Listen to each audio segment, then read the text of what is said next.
자, 함께 찬송 부르겠습니다. 490장을 찬송 부릅니다.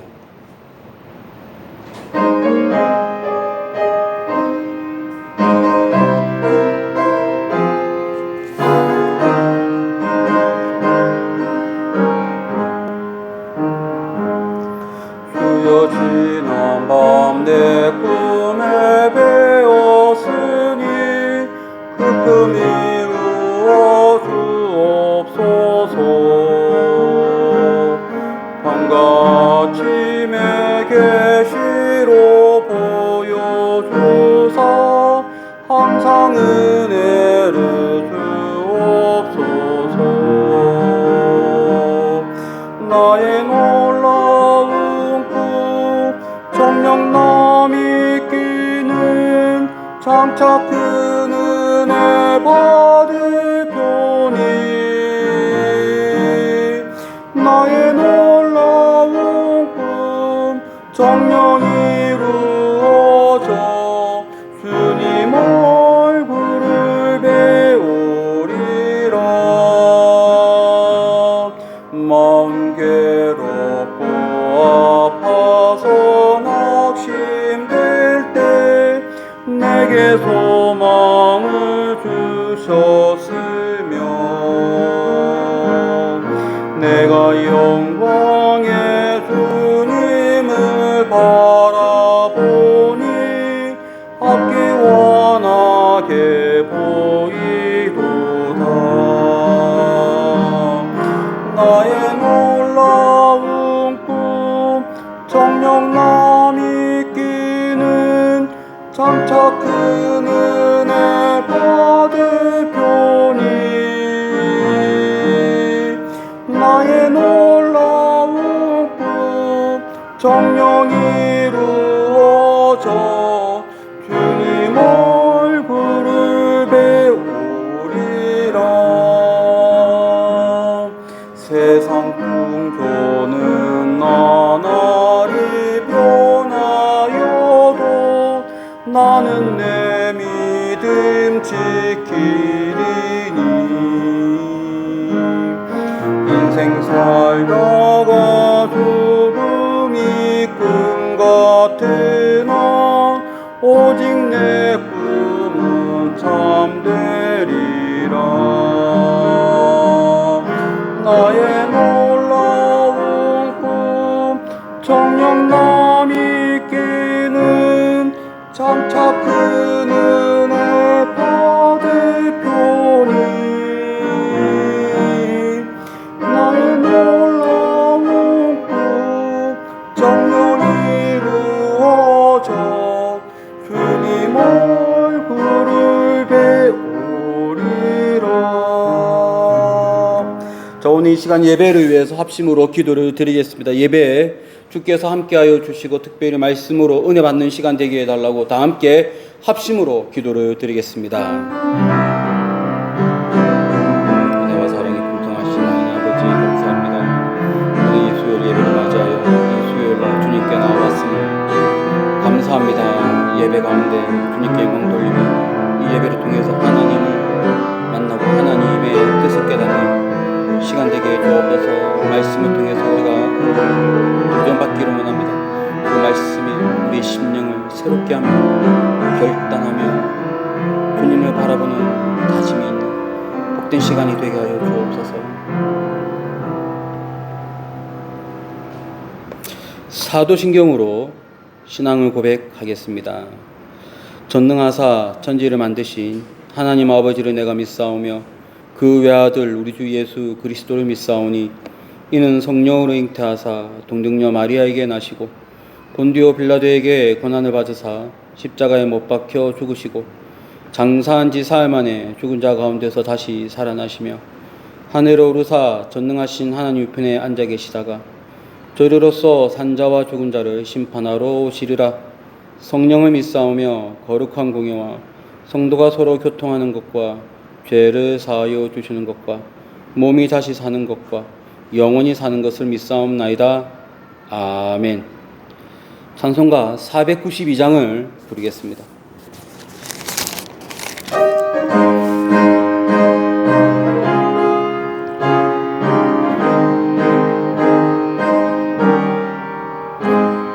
이 세상에 내가 살면서 항상 찬송 부르다가 날이 저물어 오라 하시면 영광 중에 나아가리.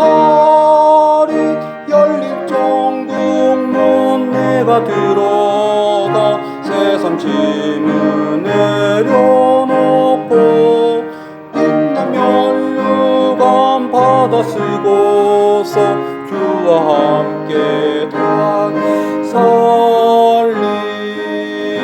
눈물 골짜기 더듬으면서 나의 갈 길 다 간 후엔 주의 품 안에 내가 안기어 영원토록 살리로다. 열린 천국문 내가 들어가 세상 짐을 내려놓고 빛난 면류관 받아 쓰고서 주와 함께 길이 설리. 나의 가는 길 멀고 험하며 산은 높고 금 깊어 고난 나의 몸 쉴 곳 없어도 복된 날이 밝아오리.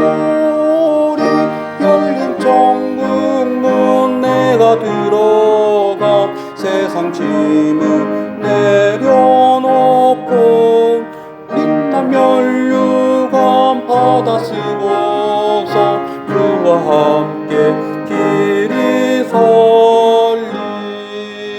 한숨 다쉬고 죽음 없는 날 사모하며 기다리니 내가 그리던 주를 배울 때 나의 기쁨 넘치리라.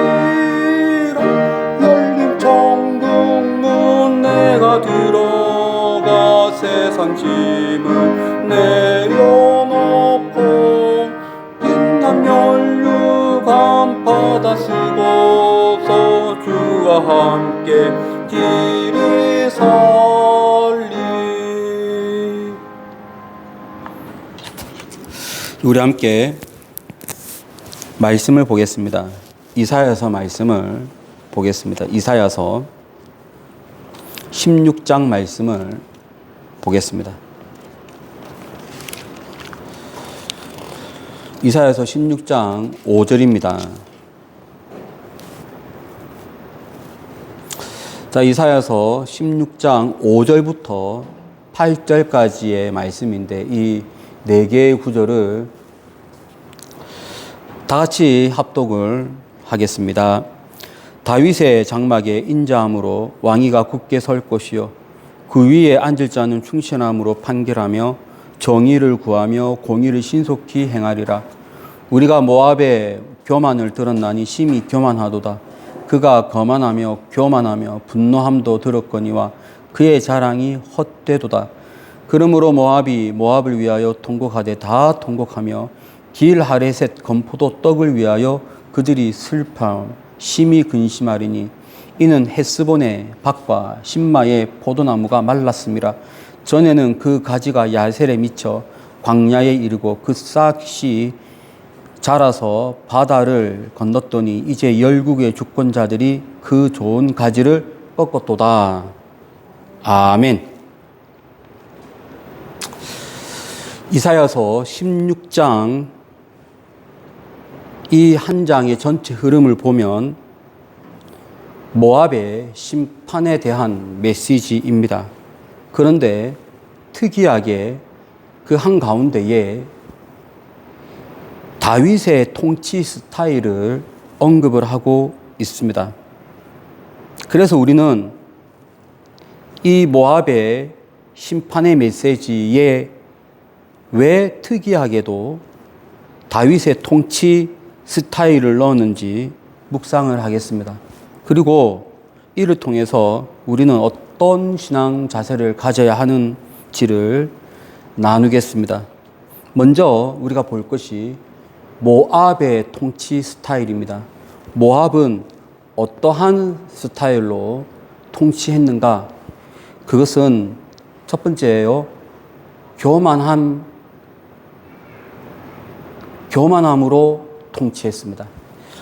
우리 다 함께 16장 6절 말씀을 합독을 하겠습니다. 우리가 모압의 교만을 들었나니 심히 교만하도다. 그가 거만하며 교만하며 분노함도 들었거니와 그의 자랑이 헛되도다. 여기에 보면 교만이라는 단어가 나옵니다. 모압의 교만, 심히 교만하도다. 그리고 또 교만하며, 무려 같은 단어가 3번이나 언급되어 있습니다.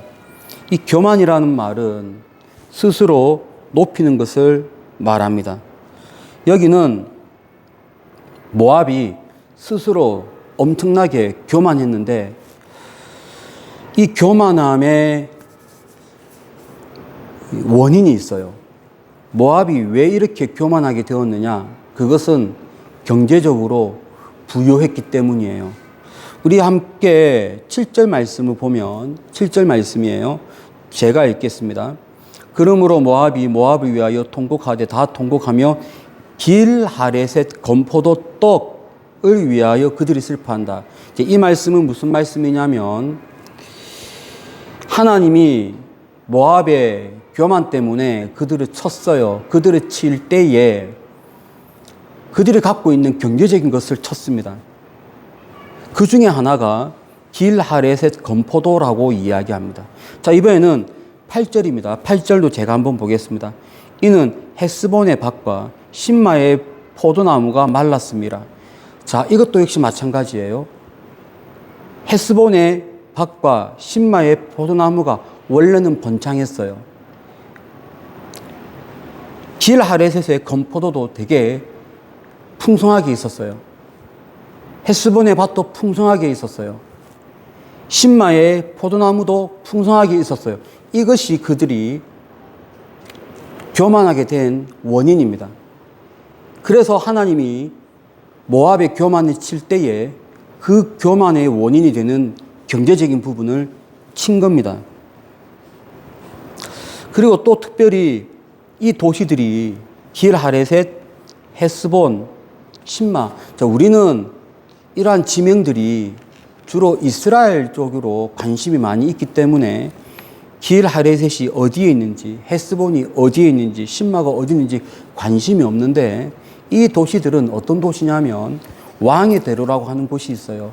지금 현재 요르단에 가면은 지금도 그 요르단의 한쪽에 왕의 대로라고 있습니다. 옛날 고대 사회 때 이 왕의 대로는 상인들이 지나다녔던 매우 중요한 도로입니다. 이 왕의 대로는 이집트부터 시작해서 낙타 상인들이 늘 왕래했던 그런 길목에 있는 대표적인 도시가 길하레셋, 헤스본, 신마입니다. 그러니 이들은 낙타 상인들이 주로 다녔던 왕의 대로 옆에 있는 이 도시들의 부유함으로 모압은 엄청나게 큰 교만을 가지게 되었던 것입니다. 또 여기 보면 그들의 통치 스타일이 있는데 거만했다라는 말이 있어요. 여기 보면 6절에 심히 교만하도다. 그가 거만하며 교만하며. 거만이라는 단어가 있는데 이 거만은 뭐냐? 우리나라 말로는 거만과 교만이 비슷하게 보이는데, 이 거만이라고 하는 이 번역된 이 히브리어는 어떤 뜻이냐면 허풍을 떨다, 거짓말을 하다, 없는데 지어내서 막 퍼뜨린다라는 그런 뜻이 있어요. 그러니 이 모압이 어떻게 통치했느냐? 그냥 말로 다 한 거예요. 뭐 없어요. 본일도 없고 어떤 알맹이도 없어요. 그런데 이 백성들에게 그냥 말로 그냥 허풍 떨면서 통치를 한 것입니다. 그러면서 뭐 없잖아요. 뭐 없는데 막 그러면 이 백성들이 그럴싸하게 들리기 위해서는 있는 것처럼 보여야 되고, 허풍이죠. 지어낸 이야기도 있어야 되고, 근데 사실은 없죠. 그러면 이런 것들이 하나는 교만하게 통치했다. 하나는 허풍 떨면서 거짓말 치면서 말로 그냥 백성들을 통치한다. 이 교만과 거만에 공통점이 있는데 모두 나 자신에서 출발한다는 거예요. 모압 자신에서 출발하는 거예요. 모압이 자기가 갖고 있는 경제적인 부유함을 보고 교만을 떨고, 또 모압이 가지고 있는 그러한 스타일에서 거만함이 나오는 거예요. 한마디로 모압은 어떻게 통치했는가? 내 자신에서부터 출발한다. 나의 의, 나의 경험, 나의 많은 방법들을 기반으로 내가 가지고 있는 어떠한 사회적인 것들, 경제적인 것들을 기반으로 통치하는 것이 모압의 통치 스타일이었어요. 자, 그런데 제가 서두에 말씀드렸듯이 모압의 심판의 메시지의 한가운데 다윗의 통치 스타일을 분명히 언급했단 말이에요. 왜 다윗의 통치 스타일을 넣었는가? 그것은 비교하기 위함입니다. 모압은 자기 자신에서부터 출발한 교만이 있었고 거만이 있었는데 다윗의 통치는 어땠는가? 이것을 보라는 거예요. 자, 그러면 우리 다윗의 통치 스타일을 한번 다 함께 보도록 하겠습니다. 16장 5절이에요. 합독하겠습니다.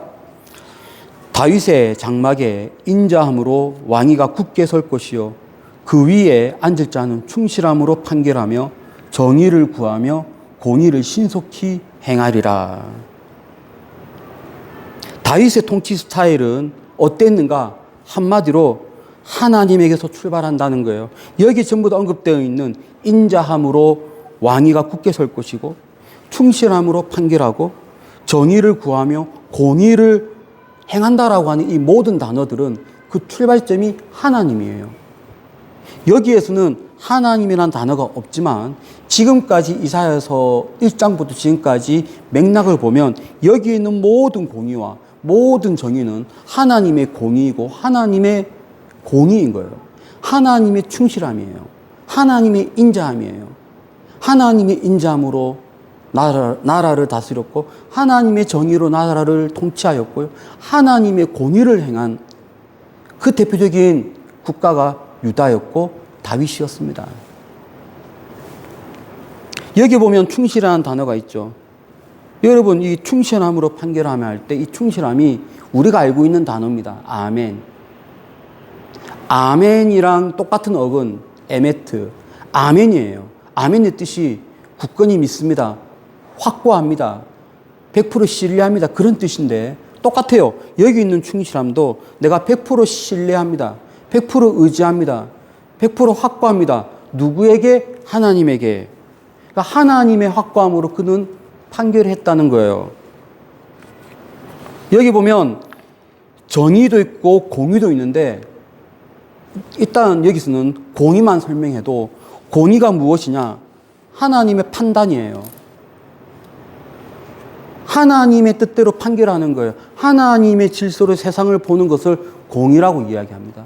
하나님의 눈으로 하나님의 관점으로 세상을 바라보면 세상이 어떠하느냐? 강한 자가 있고 약한 자가 있다는 거예요. 그럼 하나님의 공의는 뭐냐면 강한 자가 있고 약한 자가 있는데 약한 자를 올려세우고 강한 자가 있으면 그 강한 자가 의로우면 그 의로움을 약한 자에게 미치게 하고 그 강한 자가 교만하면 그를 내리치는 거예요. 내려서 그 교만함을 없애버리는 것이 하나님의 공의인데 지금 다윗이 그렇게 했다는 거예요. 다윗은 사회적으로 지위가 높지 않습니까? 왕이니까.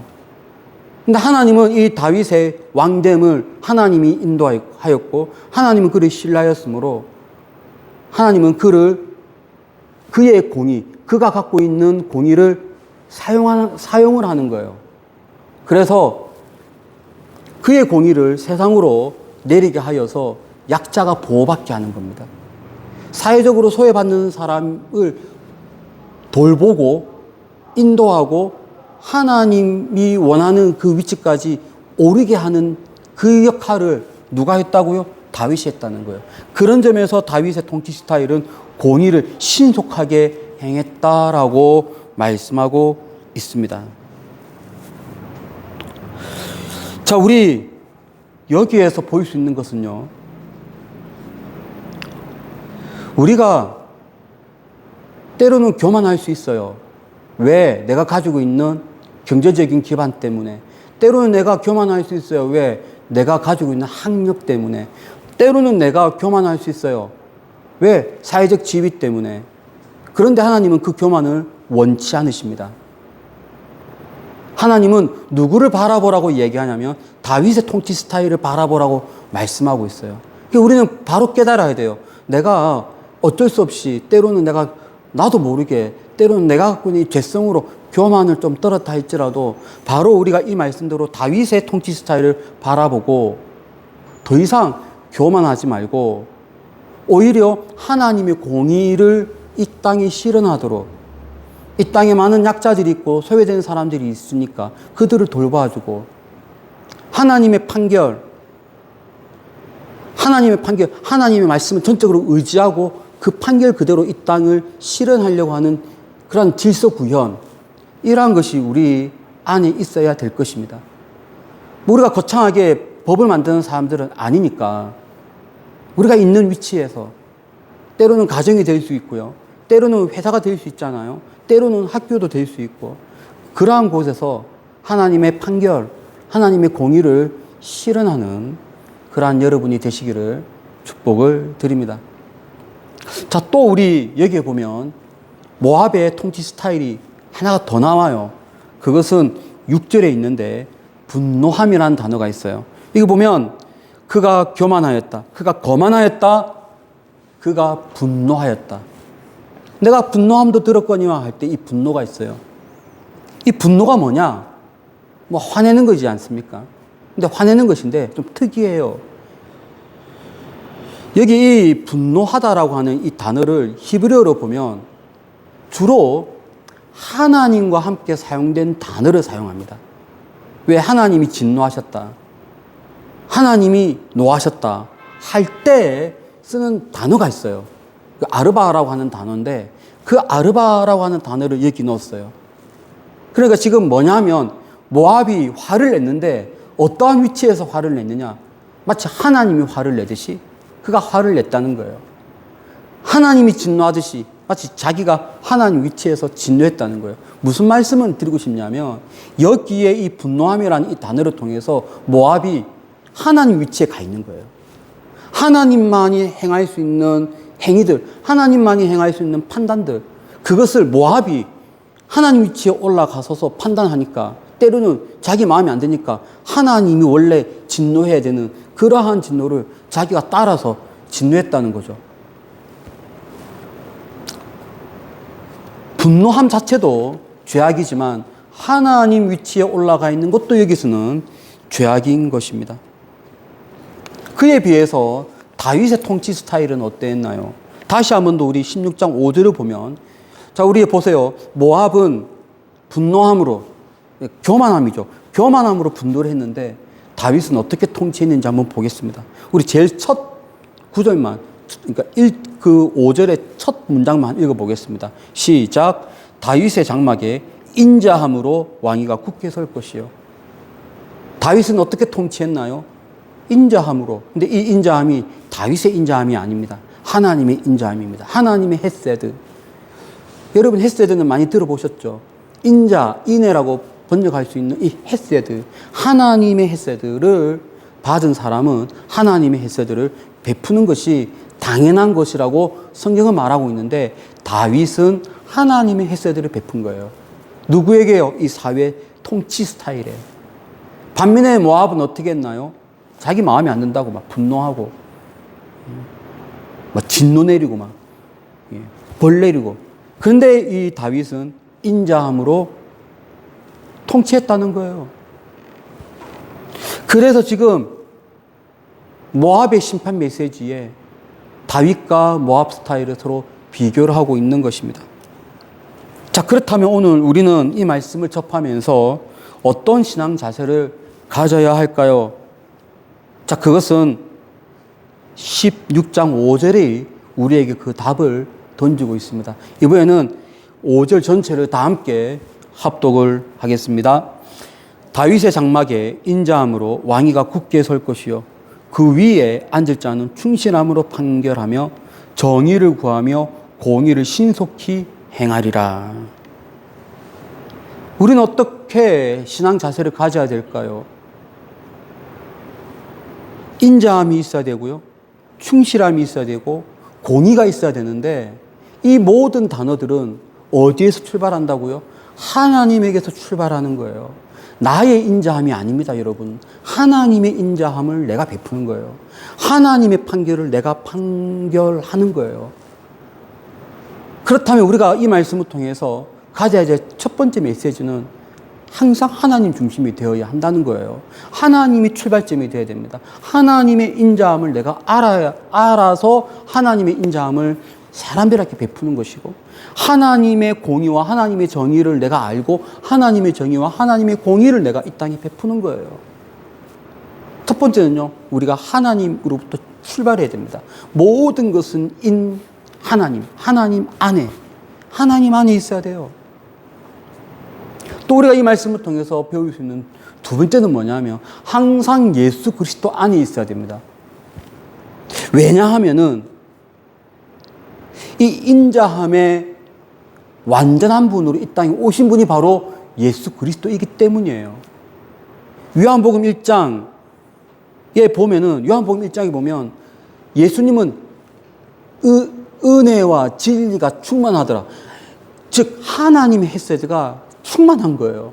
예수님이 이 땅에 있는 이 땅에 존재한 모든 존재한 자들 중에 하나님의 헤세드가 가장 완벽하신 분이 바로 예수님이세요.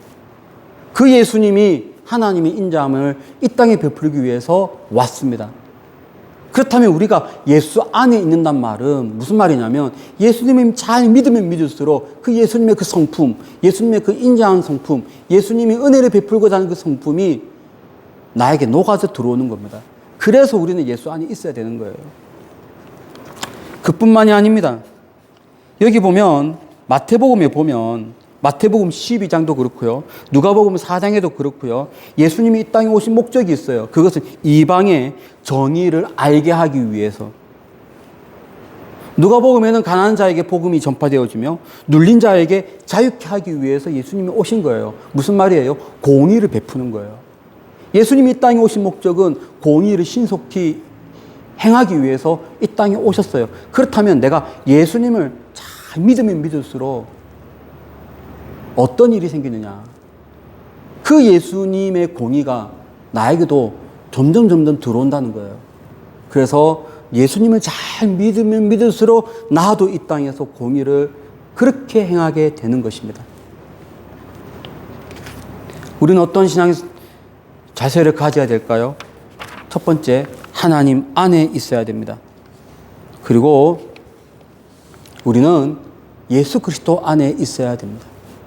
그래야 여러분의 한평생이 항상 하나님으로부터 출발하고 항상 예수님 안에 있어서 여러분이 있는 모든 곳은 인자함이 있고 하나님의 인자함이 있고 하나님의 공의가 있으며 하나님의 정의가 있는 그러한 여러분의 삶 주변 여러분이 되시기를 예수 이름으로 축원합니다. 기도하겠습니다. 은혜와 사랑이 풍성하신 하나님 아버지 감사합니다. 오늘 말씀 주신 것을 감사합니다. 항상 우리 안에 하나님의 인자함, 하나님의 공의가 넘쳐나게 하여 주옵소서. 감사하며 예수님의 거룩하신 이름으로 기도드립니다. 아멘. 우리 찬송가 288장을 부르겠습니다.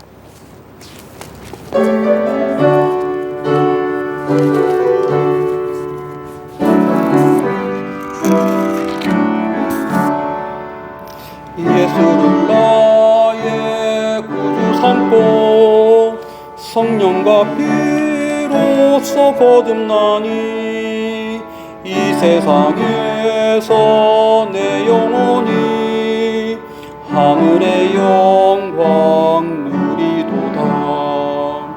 이것이 나의 간증이요 이것이 나의 찬송일세.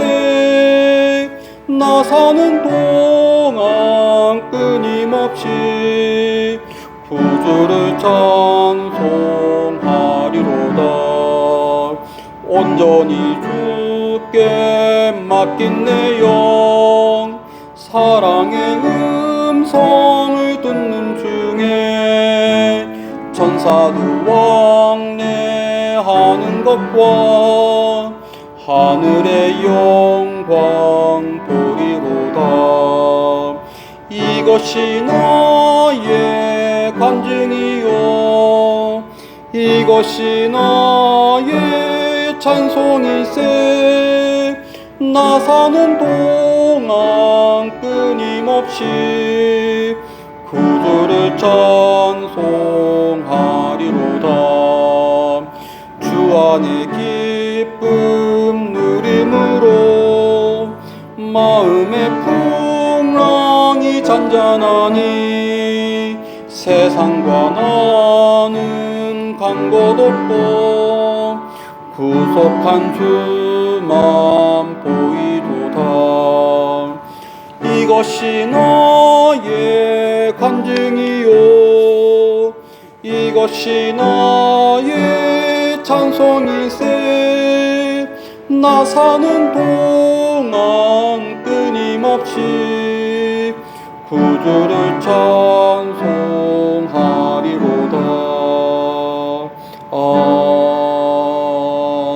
아멘. 우리 함께 합심으로 기도를 드리겠습니다. 우리 안에 하나님의 인자함, 하나님의 공의, 하나님의 정의가 넘쳐나게 하여 주옵소서. 내가 항상 예수 안에 있어서 예수님이 이 땅에 베푸신 그 인자함, 그 공의가 자연스럽게 나를 통해서 이렇게 배어 나오도록 우리 함께 받은 말씀 붙들고 기도를 드리겠습니다. 하나님 아버지 감사합니다. 오늘 말씀 주신 것을 감사합니다. 오늘 이 말씀을 통해서 더더욱 내가 예수 안에 있기를 결단합니다. 내가 이 말씀을 통해서 더욱 하나님 안에 있기를 원합니다. 하나님, 내가 하나님 안에 있고 내가 예수 그리스도 안에 있어서 하나님의 인자함, 하나님의 은혜, 하나님의 공의를 내 있는 곳에, 가정에, 또한 만나는 모든 사람들 안에, 학교에 차고 넘칠 수 있도록 주여 인자 저를 붙들어 주시고 저를 인도하여 주시고 저를 세워 주옵소서. 참으로 감사의 마음 돌려드립니다.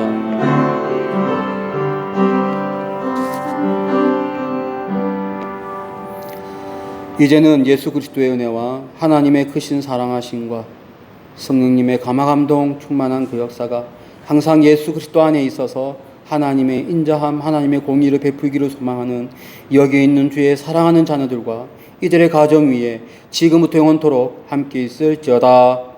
아멘.